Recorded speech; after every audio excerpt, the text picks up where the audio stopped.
The air inside the tabernacle of pure fire was thick with the scent of expensive lilies and the hum of 5,000 expectant souls. Sunlight streamed through the stained glass windows of the Lagos megachurch, hitting the gold-plated altar where Pastor David stood. He was a man of iron words and expensive suits, a leader whose voice could move mountains or crush spirits with equal force. Beside him sat Mother Sarah, her face a mask of perfected holiness, her eyes scanning the front row for any sign of disorder. At the center of this world was Nara, their only daughter. She was known as the Sacred Daughter, a girl whose life was as polished and restricted as a diamond in a safe. She was forbidden from the world of social media, watched by silent security guards, and groomed to marry a man she did not love to grow the church's empire. On this Sunday, the global jubilee was approaching and the atmosphere was electric. But as Pastor David wiped sweat from his brow and began to preach about the absolute necessity of purity, the massive high-definition screens behind him flickered. A single image appeared, freezing the breath in 5,000 throats. It was Nara, and she looked undeniably pregnant. The silence that followed was more deafening than any shout. The live stream, watched by millions across the globe, went viral in the time it takes for a heart to beat once. Nara stood in the choir loft, her hands dropping to her stomach as her world shattered into a million jagged pieces. She looked at the screens, seeing a photo she didn't recognize, yet the belly in the image was hers. The church was no longer a sanctuary, it was a courtroom filled with judges. To Nara, life had always been lived inside a glass fortress. Her mansion home in the city was beautiful, filled with steel and light, but it was a prison. Her parents did not see a daughter when they looked at her. They saw a brand. They saw a symbol of their own perfection that had to be maintained at any cost. Since she was a child, Nara had been taught that her reflection belonged to the church and her soul belonged to her parents' reputation. She had never been allowed to be a person, only a pillar of their glass temple. Now, that pillar was cracking under the weight of a mystery that Nara herself could not explain. High above the sanctuary floor, in an office filled with flickering monitors and silent servers, Tabitha watched the chaos with a cold, hungry smile. As the church's chief of staff, she was the brain behind the tabernacle's millions. Tabitha was a woman of sharp edges and hidden motives. She had spent years climbing the ladder of the ministry, managing the secret offshore accounts and the church's vast digital footprint. To Tabitha, Nara was not a girl, she was a threat. She feared that as Nara grew older, she would discover the financial rot hidden in the church's ledgers. Tabitha wanted total control over Pastor David's empire, and Nara was the only obstacle in her path.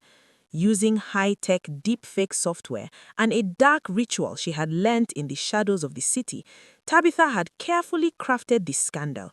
She had leaked the image to the screens at the perfect moment to ensure maximum damage. She didn't just want Nara gone, she wanted her erased.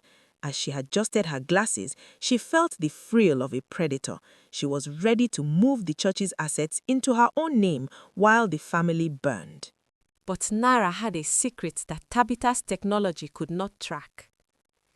Every morning, while her security detail checked the perimeters, Nara would lean over the ornate iron gates of the church.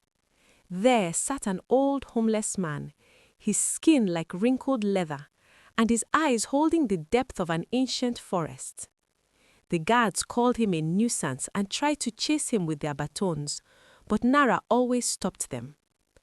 Every day, she gave him her expensive packed lunch, sitting on the cold ground for a few precious minutes to listen to his stories of a city that existed before the skyscrapers. He spoke of the spirit of the land and the truth that lives in the soil. While her parents preached about fire and brimstone, the old man spoke of mercy and the quiet power of the rain. To Nara, he was the only person who saw her as a human being rather than a sacred object. She didn't know that he was the ancient gatekeeper, a guardian of a power far older than her father's church. He watched her with a knowing sadness, sensing the storm that was gathering around her glass fortress. One Tuesday, just days before the scandal broke, the old man reached into his tattered coat and pulled out a single seed. It was dull and grey, looking more like a pebble than a source of life. "Plant this in a glass of water, sacred daughter," he whispered, his voice sounding like the rustle of dry leaves. "The city has become a desert of lies, and the earth is thirsty for the truth. This seed will grow what the heart needs to see." Nara took it, hiding it in her palm as her guards approached. That night, she placed the seed in a crystal glass on her nightstand. As the clock struck midnight, a strange digital blue mist began to swell out of the glass. It didn't smell like flowers. It smelled like lightning and the ozone after a storm. The mist filled her room, pressing against her skin with a heavy spiritual weight. She felt as though she were being filled with a light that had no shadow. She fell into a deep sleep, dreaming of a great river that washed away the glass walls of her home. When she woke, the mist was gone, but she felt a pulsing rhythm in her blood. Weeks passed, and the unexplainable change began to manifest in Nara's physical body. Despite the fact that she was never alone and had never known a man, her dresses began to pull at the seams. She felt a life growing inside her that defied every biological law she had ever been taught. Terrified and confused, she took a secret medical test, and the result was an undeniable positive. Nara wept in the darkness of her room, her hands clutching her glowing skin. She knew what her parents would think. She knew what the world would say. She was a virgin, yet she was a mother. The weight of the pregnancy felt like a physical judge, a vessel that was absorbing the silent atmosphere of the city around her. She tried to hide it under oversized sweaters and heavy shawls, but the change was too profound to remain a secret for long. She felt as though she were carrying a heavy secret for the entire world, a light that was waiting for the right moment to burst through the darkness of the tabernacle. She was a vessel for something that technology and sermons could not explain. When the image finally leaked on the jumbo screens, the interrogation began behind the closed doors of the church's executive office. Pastor David paced the room, his face a violent shade of red, while Mother Sarah sat in a leather chair, her hands trembling with rage. "Give us a name, Nara," David bellowed, the sound of his voice shaking the glass awards on the shelves. "Who was it? One of the guards? A student from the academy? Who has brought this shame upon our house?" Nara stood before them, her voice small but steady. "I have known no man, Father. I have been nowhere but where the guards have taken me. I do not know how this happened." Her father roared in frustration, his hand swinging in a sharp arc. The slap rang out in the quiet office, leaving a red mark on Nara's cheek. "You are a blasphemous liar," he screamed. "You have taken our purity and traded it for filth, and now you dare to mock the Spirit with your lies?" He didn't see her tears. He only saw the falling stock prices of the church's media empire and the angry comments on the live stream. Tabitha entered the office then, holding a tablet as though it were a holy book. "I'm so sorry, Pastor," she lied, her voice dripping with fake sympathy. "I had the IT team run a background check on Nara's movements. I found this." She showed them a series of high-resolution images. Nara sneaking out of a back door, Nara at a dimly lit nightclub, Nara in the arms of a shadowed stranger. They were masterpieces of AI manipulation, blended with dark spiritual charms that made the lies feel like absolute truth. To Nara's parents, the evidence was undeniable. They didn't want to believe their daughter was innocent. They wanted someone to blame so they could move on. Tabitha had woven a web so tight that every word Nara spoke only made her look more guilty. "She has been living a double life for months," Tabitha whispered, her eyes meeting Nara's with a cold, triumphant glint. The girl realized then that she was not just fighting her parents' pride, She was fighting a digital demon that had been invited into the very heart of their ministry. She was alone in a room full of her own blood. The church board met in an emergency session that night. These were men in expensive suits who spoke of souls but thought in numbers. They didn't care about Nara's well-being or the truth of her situation. They only cared about the Pure Fire brand. The church was a global business with thousands of employees and millions in revenue. A pregnant, unwed daughter was a liability that could not be allowed to exist.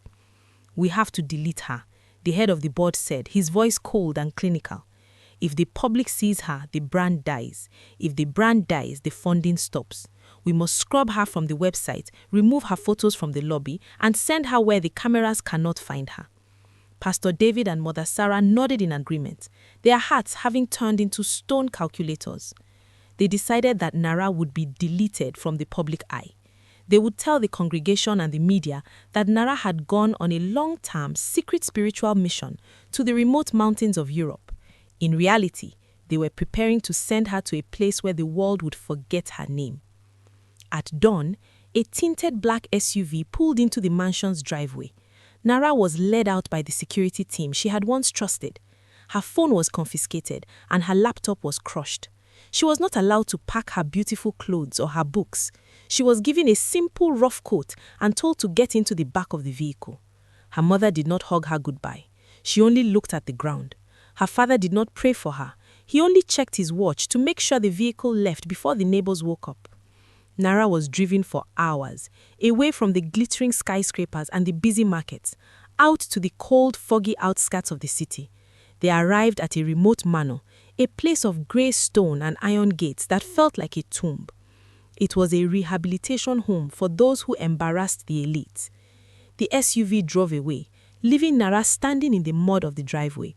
She looked up at the cold windows of the manor and felt the life inside her pulse with a sudden intense blue light. She was exiled, but the light was only getting stronger.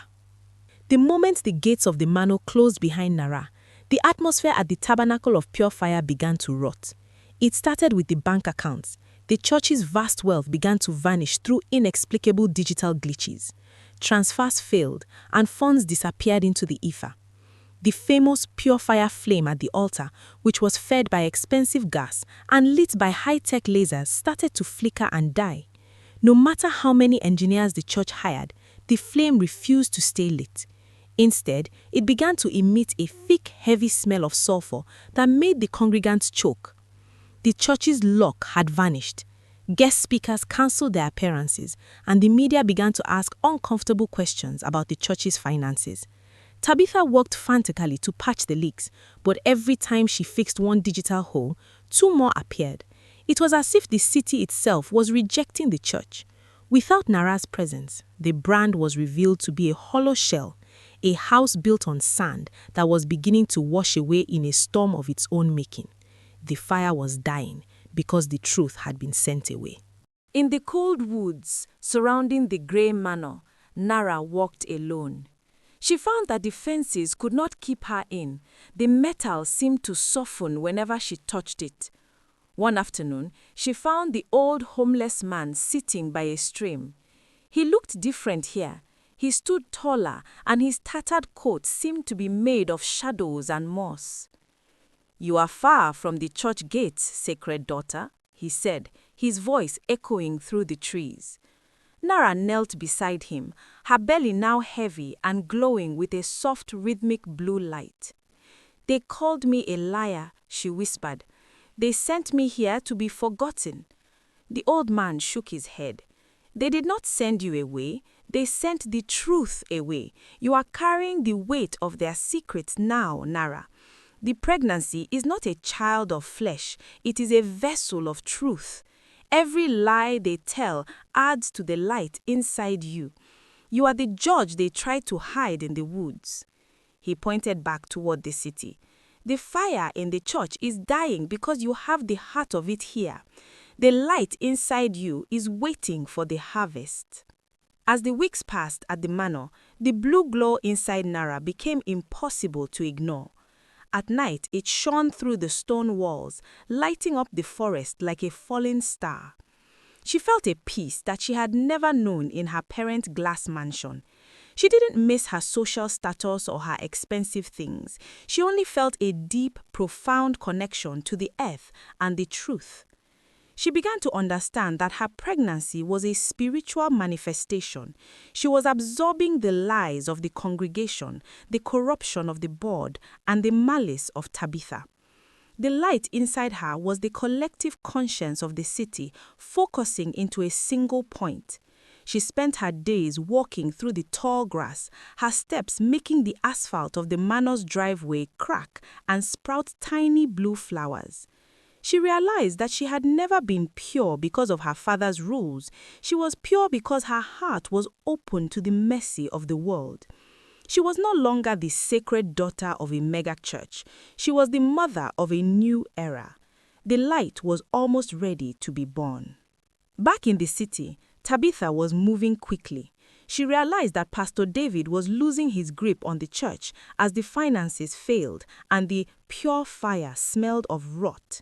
She began to leak documents showing David's personal spending and the board's secret deals. She prepared a massive coup for the upcoming Global Jubilee, the church's biggest televised event of the year. She planned to stand on the stage and announce herself as the new leader, the one who would cleanse the ministry of David's failures. She had moved the remaining millions into an account only she could access. She felt as though she had won. Nara was gone, David was disgraced, and the empire was hers. She didn't care that the city was covered in a strange, heavy fog or that the people were getting sick. She only cared about the throne. She had forgotten that the law of the harvest does not care about digital firewalls. She had planted seeds of betrayal for 12 years, and now the fruit was ripening in a way she could not control. She was ready for her jubilee.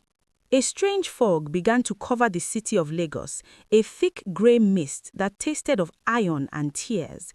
It wasn't weather, it was a spiritual weight. People who had attended the Tabernacle of Pure Fire and followed the strict judgmental rules of Pastor David began to feel a heavy, suffocating pressure in their chests. Hospitals filled with congregants who complained of a darkness in their lungs. Doctors could find no physical cause. The city's energy grid began to fail, the lights flickering with a rhythmic, pulsing blue light that matched the heartbeat of the girl in the manor. Strangely, only those who Nara had shown kindness to, the beggars, the cleaners, the outcasts, remained healthy and clear-eyed. They walked through the fog as if it were a light breeze, while the wealthy donors of the church huddled in their mansions, terrified of the silence. The city was being prepared for a trial.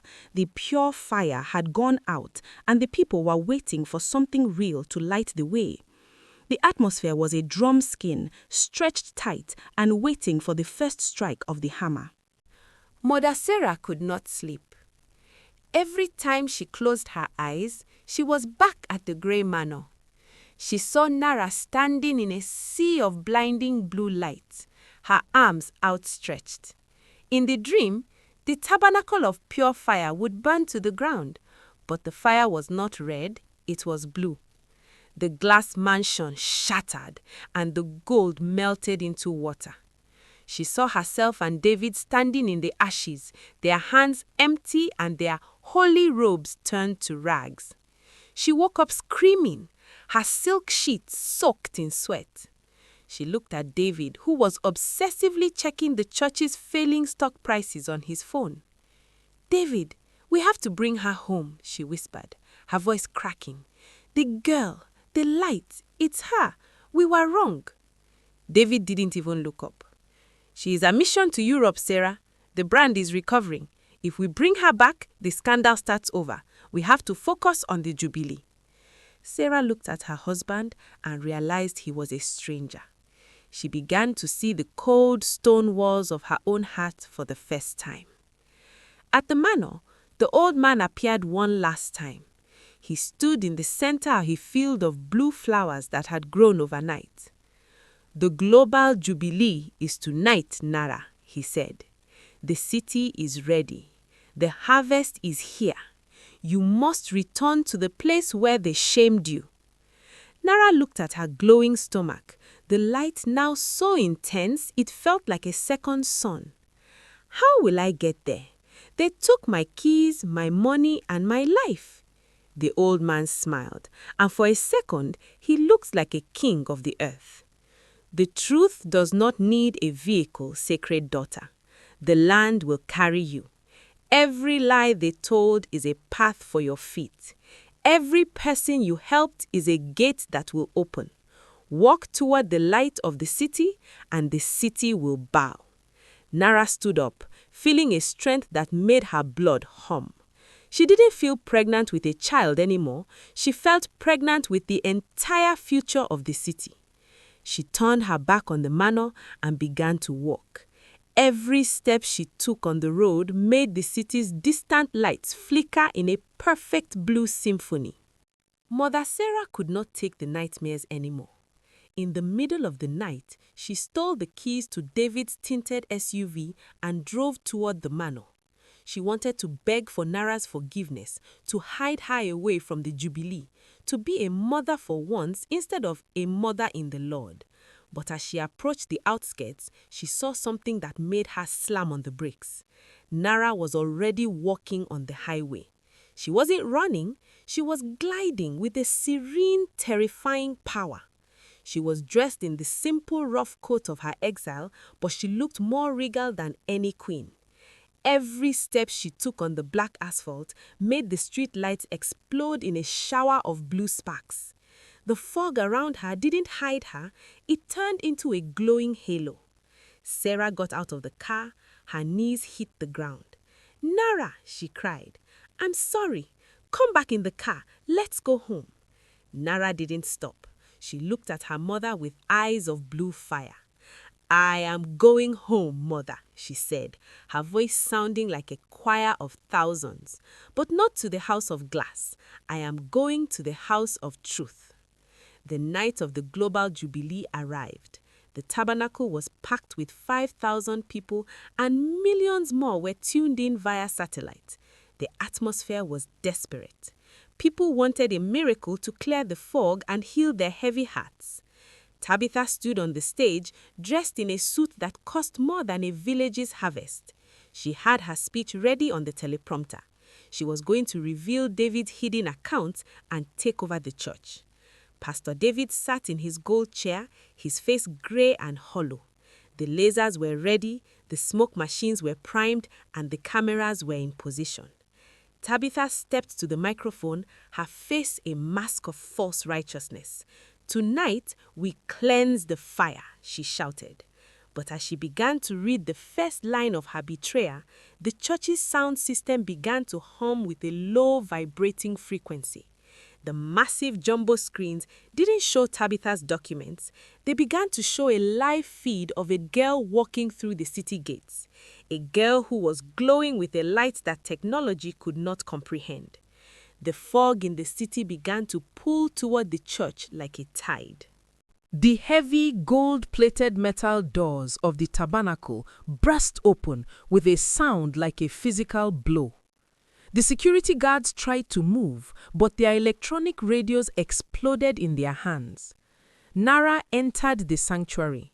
She was a vision of simple, blinding white light. Her rough coat had fallen away, and she stood in a simple cotton dress. Her belly was glowing with an undeniable, rhythmic radiance that filled every corner of the massive room. The fog followed her inside, swirling around the pews. The 5,000 people stood up in a single terrified motion. Nara didn't shout. She didn't need a microphone.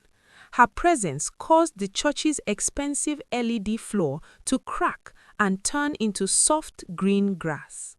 She walked toward the altar, her eyes fixed on her father and Tabitha. The pure fire at the altar went out instantly, replaced by the cool blue light emanating from Nara's soul. The people felt the weight in their chests begin to shift. The digital era of the church was ending, and the era of the earth was beginning. Nara reached the stage, and the teleprompters shattered. As Nara reached the center of the stage, the church's high-tech infrastructure finally failed completely. The cameras didn't go dark, they began to play the truth on every screen and every mobile phone in the building. It wasn't a pre-recorded video, it was a spiritual broadcast. The people saw Tabitha's digital deepfakes being created in real time. They saw her performing dark rituals to steal the church's luck. They saw Pastor David and the board signing away the people's donations to buy mansions in Europe. Every lie, every secret deal, every cold word spoken in the glass fortress was played out in high-definition light. The people watched their leaders being stripped bare in the blue glow.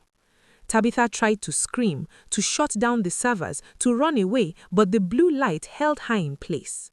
The congregants began to groan as they recognized how they had been used. The pure fire was revealed to be a show of smoke and mirrors, while the girl they had called a sinner was the only source of light left in the room. The harvest was finally here, and it was devastatingly clear. The birth began. It wasn't a physical labor, but a spiritual explosion that rocked the foundations of the city.